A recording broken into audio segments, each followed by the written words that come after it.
Salut à tous et bienvenue dans 100% avec la critique de Peggle 2, Metal Missile and Plastic Gun et Auto.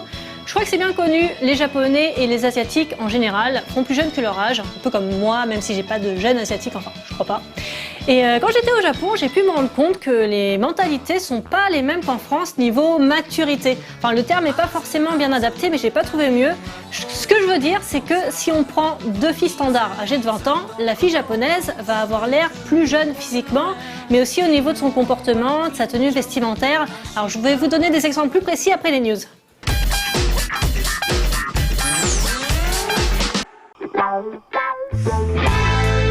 Game Oven est un développeur indé néerlandais qui aime créer des jeux où chaque joueur va se retrouver dans une interaction délicate avec l'autre.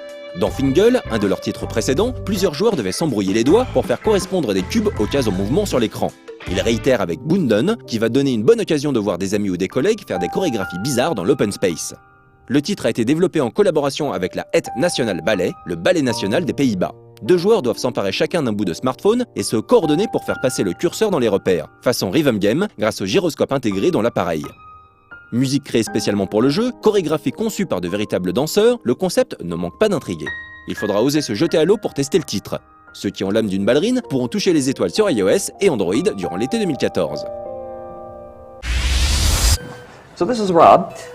4 ans après leur création, les marathons caritatifs de speedrun organisés par Speed Demo Archive ont connu leur 9e édition avec l'Awesome Games Done Quick 2014. Pendant l'intégralité de la semaine dernière, de nombreux speedrunners se sont rassemblés pour finalement récolter plus d'$1 million au profit de la PCF, une association américaine de lutte et de prévention contre le cancer. Un chiffre très impressionnant puisqu'il double le montant des donations faites à l'occasion de l'édition 2013.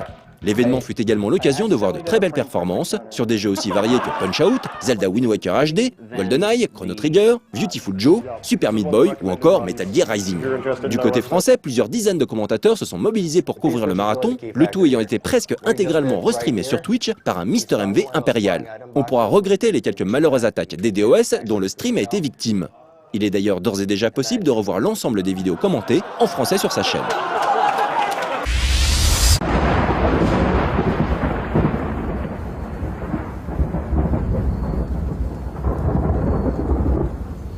Coin-Op Story est un superbe petit Metroidvania en cours de développement créé par Kamizoto, pseudo derrière lequel se cache un développeur français ayant débuté sa carrière à l'âge de 19 ans en 1995 chez Infogrames en tant que musicien. Depuis, il a travaillé pour divers studios comme Doki Denki, Phoenix Interactive et plus récemment Okugi, à l'origine du Tower Defense Shadow, studio qui a malheureusement fermé ses portes en 2013. Entre-temps, Kamizoto s'est lancé dans la production d'un jeu gratuit qu'il réalise tout seul à l'aide du logiciel Construct 2.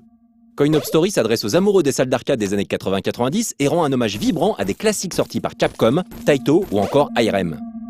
Il met en scène une borne d'arcade générique, nommée Gen, ressuscitée par la foudre en compagnie d'une calculatrice au cœur du monde Jama. Sa mission consistera à collecter des cartes de jeu Jama qu'il devra sauver en les ramenant dans le mystérieux Castle of Nostalgia.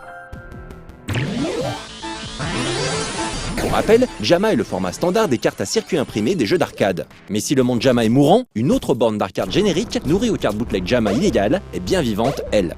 Elle tentera de stopper Gen dans sa quête empreinte de pureté et de nostalgie. Chaque carte permettra à Gen d'acquérir de nouveaux pouvoirs qui lui permettront de progresser. La carte Operation Wolf, par exemple, lui permettra de tirer. Tandis que la carte Donkey Kong, la toute première du jeu, la dotera de jambes et de bras. Visuellement très soigné, le jeu bénéficie également d'un excellent gameplay, comme vous pourrez le constater en téléchargeant sa démo, qui devrait être disponible dès aujourd'hui sur le site officiel du développeur, kamizoto.com. Si elle n'est pas encore dispo, alors ça ne saurait tarder, et on vous encourage vivement à la télécharger et à finir cette petite démo, qui propose environ 30 minutes de jeu. La version complète de Coin-Op Story, elle, devrait sortir dans le courant de l'année, gratuitement, sur Windows, Mac et Linux. Comptez sur nous pour suivre avec attention la production de ce petit Metroidvania. Petit par la taille, et non les ambitions affichées, qui toucheront en plein cœur les amoureux des salles d'arcade.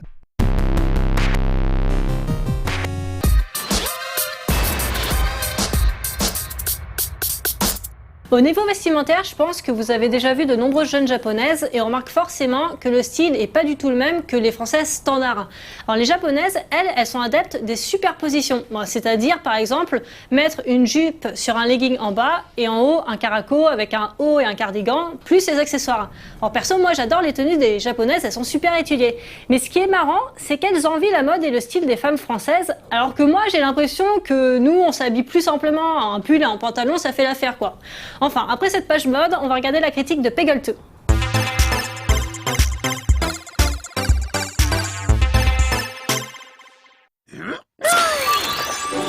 C'était en juin dernier, en plein E-Cube, quelque part entre les présentations de Plants vs Zombie Garden Warfare et Titanfall. Un maigrichon pas très bien habillé, comme on en voit tant d'autres, a balancé sur scène un genre de shoryuken maladroit en gueulant « Peggle2 !» avant de quitter les lieux sans prendre le temps de constater l'absence totale d'applaudissements dans l'assistance. On pourrait décider de voir l'essence même de la tragédie dans cet excès d'enthousiasme solitaire et l'archiver en point gif dans le répertoire déjà bien fourni des moments gênants de l'E-Cube. Mais non, on va faire exactement l'inverse en fait, parce que le maigrichon en question, c'est John Vici, cofondateur et actuel PDG de PopCap, et qu'il lui était absolument impossible de mieux introduire et résumer son jeu. Peggle2!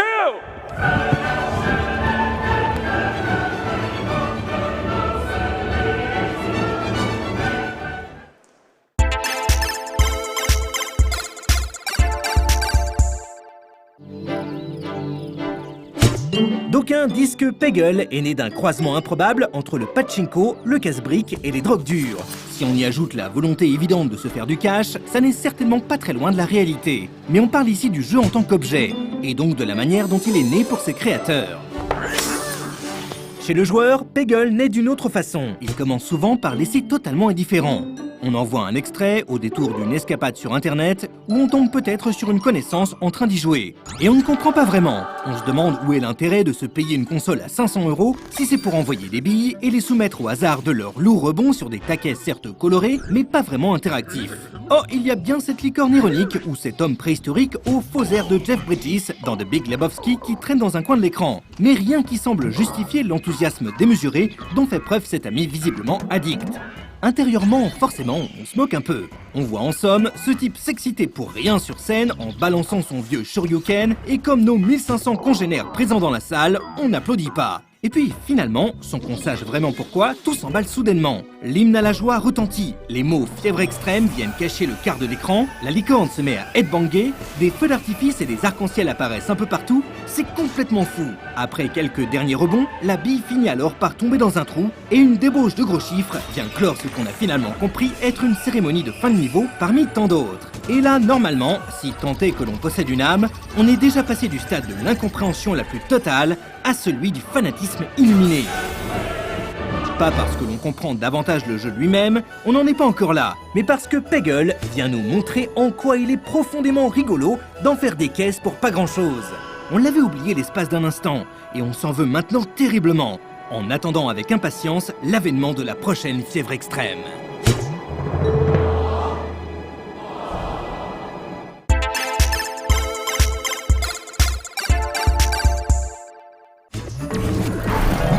Maintenant qu'on se sait condamné à passer le plus clair des prochaines semaines sur un jeu qui nous avait pourtant paru complètement anecdotique au premier coup d'œil, autant essayer de comprendre un peu de quoi il s'agit. Et c'est finalement très simple. En partant d'un stock initial de 10 billes à lancer à partir du haut de l'écran, il s'agit de toucher et détruire les 25 taquets orange disséminés à travers un niveau pour le finir. Étant donné que l'architecture de chaque tableau est fixe, mais que la répartition colorée des taquets y est aléatoire, il arrive souvent que ces 10 billes ne suffisent pas à s'en sortir. Qu'à cela ne tienne, il existe deux manières d'en récupérer une ou plusieurs d'un coup. La première consiste à faire tomber, volontairement ou non, une bille dans le panier mobile situé en bas de l'écran. La seconde demande d'atteindre certains paliers de score en un tir pour éventuellement gagner jusqu'à 3 coups gratuits à 25, 75 et 125 000 points. Dès lors, et même si l'on peut très bien éclater les premiers niveaux en faisant un peu n'importe quoi, il convient de comprendre un peu comment fonctionne le scoring dans Peggle. À chaque taquet touché correspond un nombre de points. Initialement, un bleu en rapporte 10 et un rouge 100. Le score d'un coup est alors calculé en additionnant les points rapportés par chaque touche et en multipliant le total par le nombre de touches effectuées. En sachant que la valeur de chaque taquet augmente au fur et à mesure que l'on élimine des rouges, il devient de plus en plus facile d'obtenir des billes bonus au fil du niveau.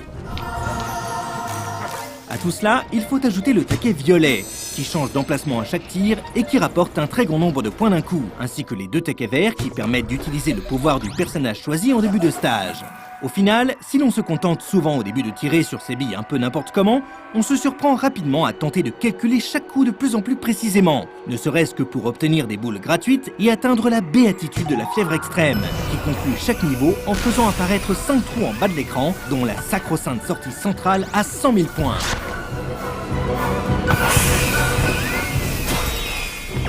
En cas de partie particulièrement bien menée, lors de laquelle on aurait réussi à éliminer tous les taquets d'un niveau, on déclenchera même la fièvre ultra extrême, dont chaque trou rapporte 100 000 points.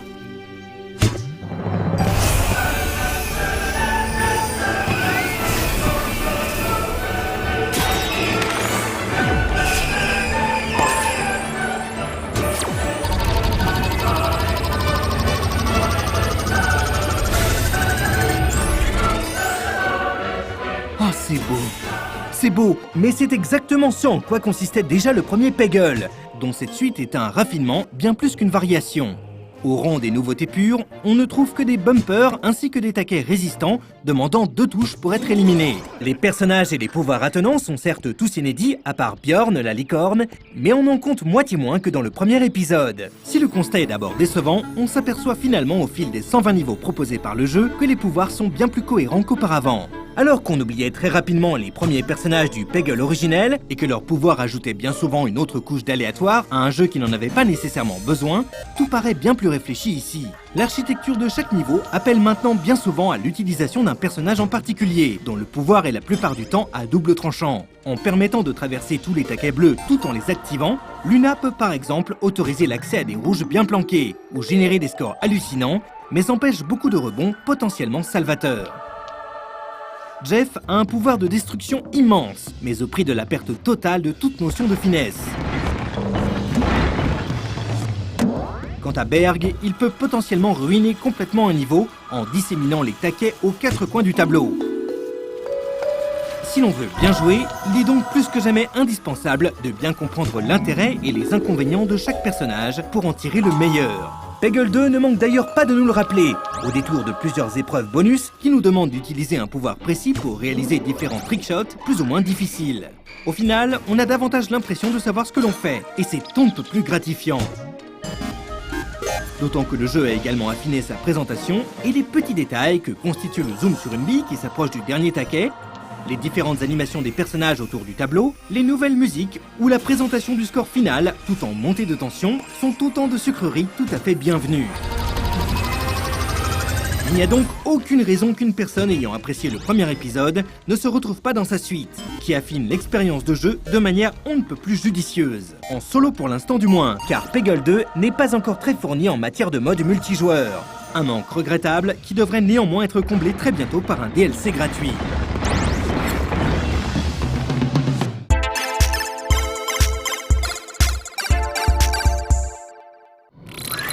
Il est toujours délicat de développer des suites de jeux au principe aussi épuré que celui de Peggle. En partant du principe que la perfection n'est pas atteinte quand on ne peut plus rien ajouter à un objet, mais quand on ne peut plus rien lui enlever. PopCap a fait un choix on ne peut plus judicieux.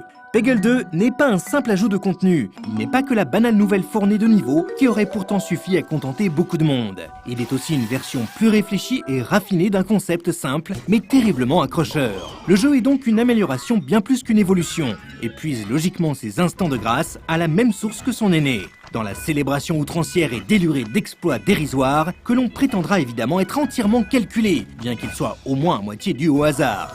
Et c'est exactement ce qu'a fait John Velchi, en ponctuant d'une espèce de shoryuken beaucoup trop exubérant, l'annonce de Peggle 2 devant un public délicieusement stoïque.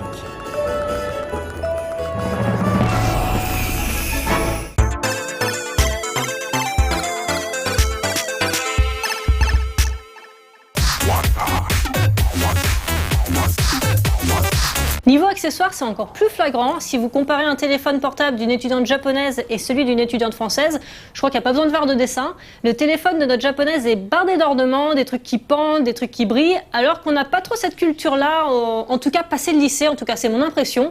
Après Metal Missile and Plastic Gun, je vais vous raconter une anecdote qui m'a vraiment marqué et qui m'a fait me rendre compte de cette différence de mentalité entre les jeunes français et les jeunes japonais.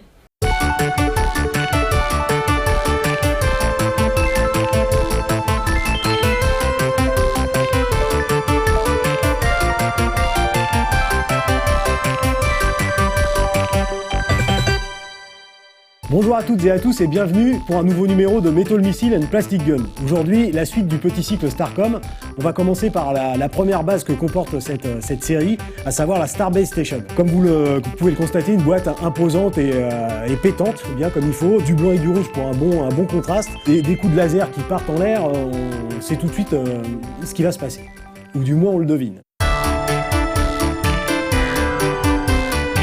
Alors, je suis au grand regret de vous dire que malheureusement, les outrages du temps ont été impitoyables et que ce jouet qui comporte deux petits moteurs, eh bien, les deux petits moteurs sont décédés.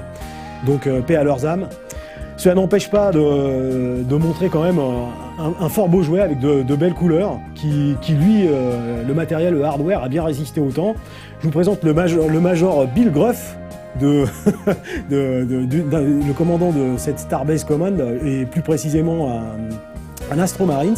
Alors malheureusement nous ne le verrons pas, mais quand les moteurs fonctionnaient, le simple fait de poser ici le Major Gruff activait le moteur du canon qui se déplaçait de droite à gauche et les deux canons tiraient de concert sur le malheureux ennemi qui avait l'idée saugrenue de se présenter à ce moment-là. Autre fonctionnalité que nous ne verrons pas, et j'en suis fort mari de nouveau, c'est le tapis roulant qui permettait de déplacer à la fois des personnages ou du fret d'un point à un autre. Donc autant jadis où cela fonctionnait, il vous suffisait d'appuyer sur un bouton qui déclenchait le tapis roulant qui évoluait d'une partie à l'autre de la base. Pour y avoir assisté, je peux vous assurer que c'était vraiment très réjouissant, mais malheureusement nous ne le verrons pas aujourd'hui. Donc l'ensemble du jouet est quand même très très beau, le plastique vieillit bien, heureusement. Le personnage est toujours aimanté, donc toutes les surfaces, à peu près toutes les surfaces de la Starbase Station sont aimantées, donc quand vous avez de nombreux personnages, vous pouvez parfaitement les mettre et ils resteront accrochés aux différents postes auxquels vous voulez bien les assigner. Autre point intéressant dans cette configuration, c'est qu'il était possible de faire se déplacer du fret et du matériel, voire même des engins Starcom, puisque la base du tapis roulant est aimantée. Donc le simple fait de la poser déclenchait le moteur qui enclenchait le déplacement de gauche à droite. Et puis, autre aspect, c'est au cas où un fâcheux non respectueux de cette valeur intouchable qu'est le travail, c'est-à-dire quand nos amis de Starcom sont en train d'honnêtement travailler et ils sont attaqués traîtreusement par les Shadow Force qui ne respectent rien, qui sont sans foi ni loi, qui sont des monstres. Eh bien, vous avez la possibilité de faire passer la base de la configuration de fret à la configuration de défense. C'est-à-dire qu'en faisant ceci, vous obtenez une tour de combat, et quand je dis une tour de combat, de part et d'autre, je vais vous la retourner, voilà, que devant et derrière, il y a parfaitement de quoi faire comprendre aux fâcheux, aux dérangeants que nous sommes occupés et qu'il faut qu'il aille se bagnoder ailleurs sous peine d'y perdre quelques plumes grillées au laser. Je ne sais pas si vous voyez d'ici, mais c'est quand même de la bonne qualité. Il y a le cycle des Astro Marines dessus, donc c'est parlant, ça veut dire passez votre chemin, s'il vous plaît. Voilà la conclusion de ce numéro consacré à la première base Starcom, la Starbase Station. Bon, je suis désolé, elle ne fonctionne pas à 100%, mais rendez-vous la semaine prochaine pour la deuxième base, la Starbase Command, qui elle fonctionne à plein régime avec tous les moteurs et tout ce qu'il faut. Et encore une fois, preuve en est sous vos yeux, les jouets sont quelque chose de beaucoup trop sérieux pour être confiés aux enfants.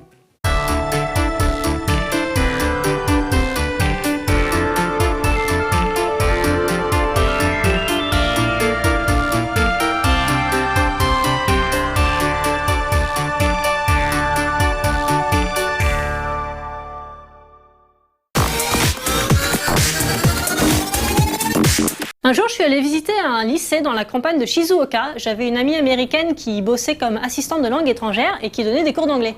Elle m'a invitée dans sa classe de terminale pour me faire participer et pour montrer à ses élèves que l'anglais c'est cool parce que ça permet de parler avec des étrangers de tous les pays.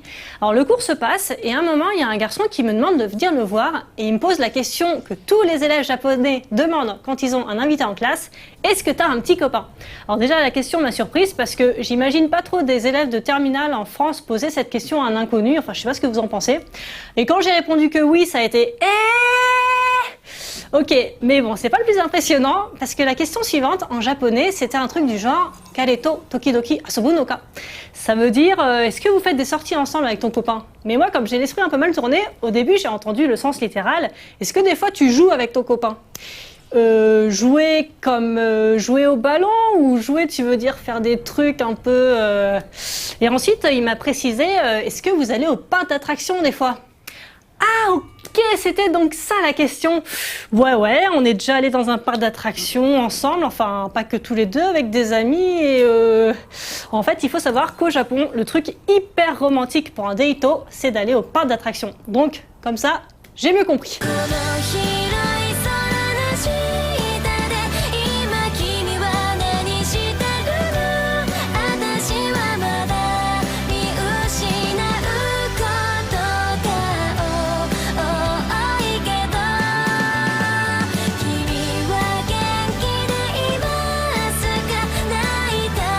Bonsoir à tous et bienvenue dans Auto. Au programme de ce soir, vous aurez encore un message de Moumoun, mais je vous rassure, il sera beaucoup plus court. Pour compenser dans le blabla, vous aurez aussi l'interview du groupe Dire Engrais. Nous les avions rencontrés en juin lors de leur concert à la Cigale. Bien sûr, vous aurez les nouveautés en fin d'émission et on commence tout de suite avec les annonces de concerts et il y en a pas mal.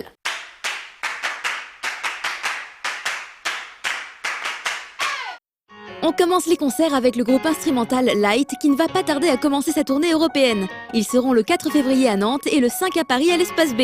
Quelques jours plus tard, vous aurez la venue du groupe Jupiter, composé de nombreux membres de Versailles.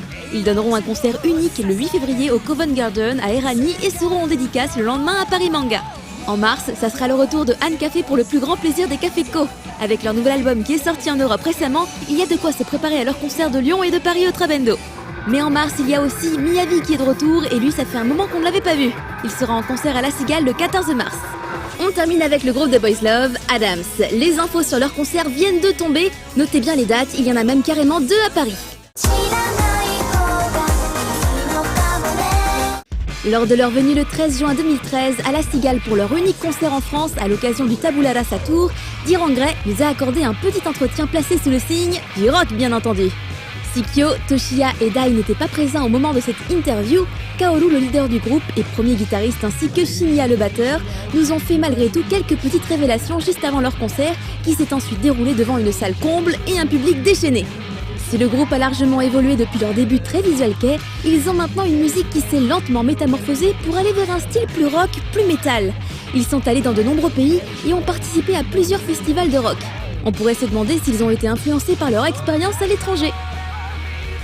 直接的なことはあんまないですけど、まあそのなんていうかな、より自分たちらしくというか、自分たちらしくやればやるほどそのまあ海外に出た時によりオリジナリティがあるのかなと思って、まあその辺を意識したぐらいですかね。まあやってることはそんな変わらないんですけど、まあ、空気感とかここはまあやっぱねその年々の文化がなんか現れてると思います。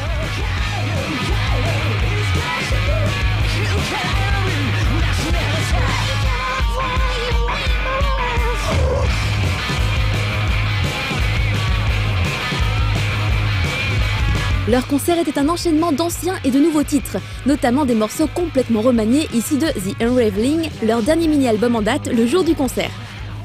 過去の曲の取り直しっていうのは、前々からやっていて、今回こう多くの曲をやり直す機会があったのでミニアルバムに、そういう曲もあったり、元の感じのままいった曲もあったりでいろいろ楽しめると思います。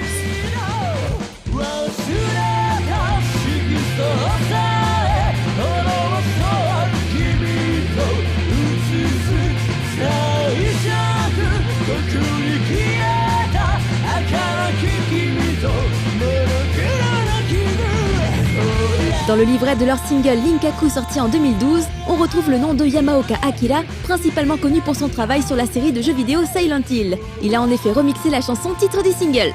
そうまあ最初リミックスをいろんな人にちょっと声をかけてみようっていう中でなんかそういうロックの、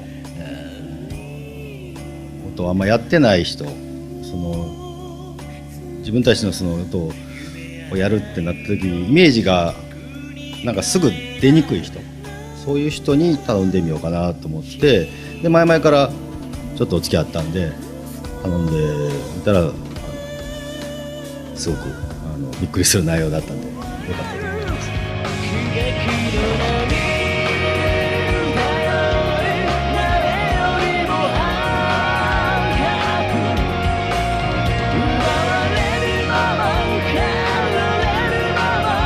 Diran Gray est aussi connu que l'Arc-en-Ciel ou même Ex-Japan.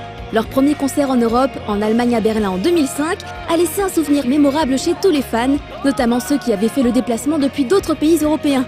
Depuis, ils sont venus de nombreuses fois en France et ils ont toujours autant de succès et leurs lives sont rapidement sold out. その実際来てあまり観光とかすごくこう街を歩いたりとかあんまりできてないんでそこまで詳しくはないんですけど、まあ、ライブの、ね、印象だとすごく熱狂的でヨーロッパの中でもかなりこうなんていうか、記憶に残るライブが多いんで、なんかいつも行きたいなと。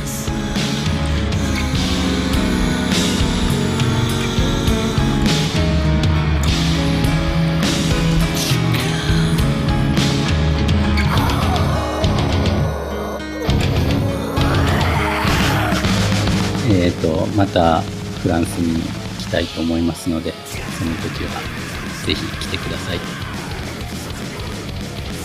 今日も、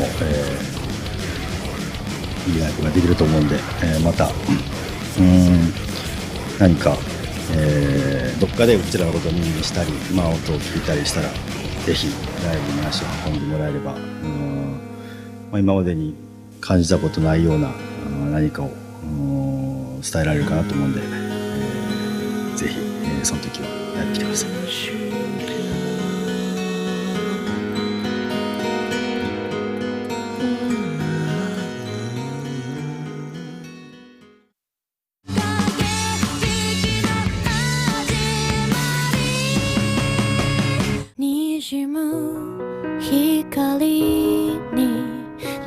ノーライフ TV をご覧の皆さん、ボンジュール、ムームーンです。ゆかです。まさきです。今回見ていただくのは私たちのニューアルバム Love Before We Die の中から I Say You Say I Love You という曲です。この曲は、大好きな気持ちがあるんだけれどもどうしてもこう言葉に素直にできない、その気持ちを音に乗せてあなたに届けたいと、そういう、恋心を歌っている楽曲なんですが、さらにこのミュージッククリップは言葉にできないのなら歌にしてさらにその歌に乗せて、レーザー光線で、山に大好きだって打ち込んじゃえばいいじゃんっていうテンションで、作ったものすごく、迫力と、光の美しさが、炸裂している作品になっているので皆様、この綺麗な映像をそして音をぜひ楽しんでいただけたらなと思います。それではどうぞご覧ください。 I say you say I love you どうぞ。 I say you say I love you 私を揺らすセリフはいつでも甘く優しいどうなっちゃっても知らないよ Oh my god. Ça y est, c'est la fin de l'émission. Il est temps maintenant de parler des nouveautés qui entreront en rotation sur nos lives juste après le J-Top samedi soir. Cette semaine, vous aurez encore un clip de Moumoun. Vous avez pu en voir un extrait tout à l'heure après leur message. Il s'agit de I Say You Say I Love You. Les Juice demandent à ce qu'on ne les embête pas et qu'on les prenne dans nos bras. Je pense que la consigne ne sera pas trop difficile à suivre. Un peu de nostalgie avec le clip Standing For You de Girl Next Door qui fait partie des derniers clips sortis par le groupe avant leur séparation. On repart encore plus loin avec le clip Kazahana de Flip, il date de 2010 mais c'est du rock qui reste sacrément efficace, préparez vos oreilles. On a encore du noise pour vous et du noise récent qui plus est. Vous allez pouvoir découvrir le clip One Order qui date de l'année dernière. Et Sid Black Cherry aime beaucoup mettre ses clips en scène, alors quand on met un Yasu Otaku en version féminine, ça donne le clip 20th Century Boys. Le chanteur coréen Park Jung-min sera en concert à Paris au Divan du Monde le 1er février. Voici encore un extrait de ce qu'il a produit au Japon lors de sa carrière japonaise. Du Hachikan, il n'y en a jamais de trop. Voici Imao Ikite sorti au Japon l'année dernière. C'est pareil avec Gazetto, vous allez pouvoir voter pour Distress and Coma sorti en 2009. Et enfin, il y aura un nouveau groupe que l'on est très content d'accueillir à nos lives, c'est Hulk.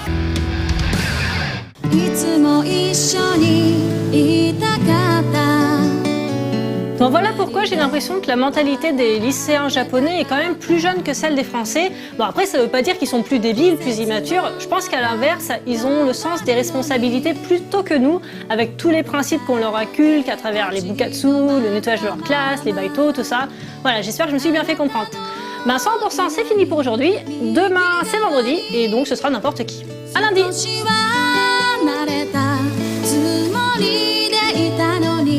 どうして